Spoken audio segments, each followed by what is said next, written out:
लोकसभा चुनाव 2024 की तारीखों का ऐलान हो चुका है। इलेक्शन कमीशन ने मुल्क की सभी 543 सीटों पर वोटिंग की तारीखों का ऐलान कर दिया है। 543 सीटों के लिए 7 मरहलों में वोटिंग होगी। वोटिंग की शुरुआत 19 अप्रैल से होगी और नतीजे आएंगे 4 जून को। लोकसभा चुनाव के साथ ही रियासतों में असेंबली चुनाव भी होने हैं। अरुणाचल प्रदेश, उड़ीसा, आंध्र प्रदेश और सिक्किम में चुनाव की तारीख सामने आ चुकी है। यहाँ लोकसभा चुनाव के साथ असेंबली चुनाव भी हो रहे हैं और इसकी तारीखें भी सामने आ गई हैं। चुनाव आयोग के शेड्यूल के मुताबिक सभी रियासतों के नतीजे एक साथ जारी किए जाएंगे। उड़ीसा में असेंबली चुनाव 1 मरहले में होंगे। 16 मई को चुनाव का नोटिफिकेशन जारी होगा। नॉमिनेशन की आखिरी तारीख होगी 6 मई। 9 मई तक नाम वापस लिए जा सकेंगे। वोट 25 मई को डाले जाएंगे। चुनाव के नतीजे 4 जून को जारी किए जाएंगे। आंध्र प्रदेश में 13 मई को वोटिंग होगी। सिक्किम में 19 अप्रैल को वोट डाले जाएंगे।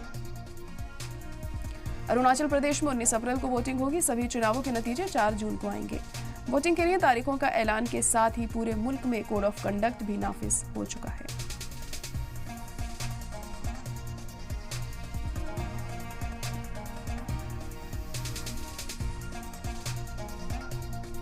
Schedule of the Lok Sabha poll, phase 1. We'll do it in 7 phases, as was done last time. 7 phases. Phase 1 will start from 20th March notification, 5 days from now. And last date of withdrawal would be 30th March and date of poll would be 19th of April. इसमें phase 1 का schedule एक दिन से हमें 2 बार करना पड़ रहा है। फिर बिहार के लिए वहां एक फेस्टिवल है, तो नोटिफिकेशन की डेट सेम है, लेकिन बस लास्ट डेट ऑफ विड्रॉल हमें 30 मार्च की जगह 2 अप्रैल सिर्फ बिहार के फर्स्ट फेज के लिए करनी पड़ रही है, क्योंकि वहां त्योहार है। और 19 अप्रैल को यहां वोटिंग होगी और पूरी कंट्री में 4 जून को काउंटिंग होगी। So phase 1, this will look like this.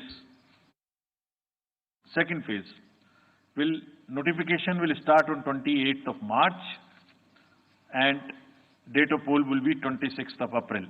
Similarly here in case of J&K, because of the some holiday, the date of one day would be different, date of security of nomination would be different, but date of gazette notification or date of poll would be common.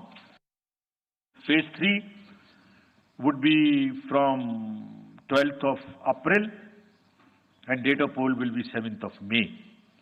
इसमें भी total 12 states उस समय में जा रही होंगी और इस फेज में 3 नए राज्य में चुनाव शुरू होगा। 5th फेज 26 अप्रैल से शुरू होगी और 20 मई तक चलेगी। 20 मई तक डेट ऑफ पोल होगी, बीच में नॉमिनेशन, स्क्रूटनी और विड्रॉल। फेज 6 में 57 constituencies will go to the poll starting from the gazette notification on 29th of April and finishing on 25th of May. Last phase, 7th phase notification will be on 7th of May and polling on 1st of June. The last polling would be on 1st of June and counting on 4th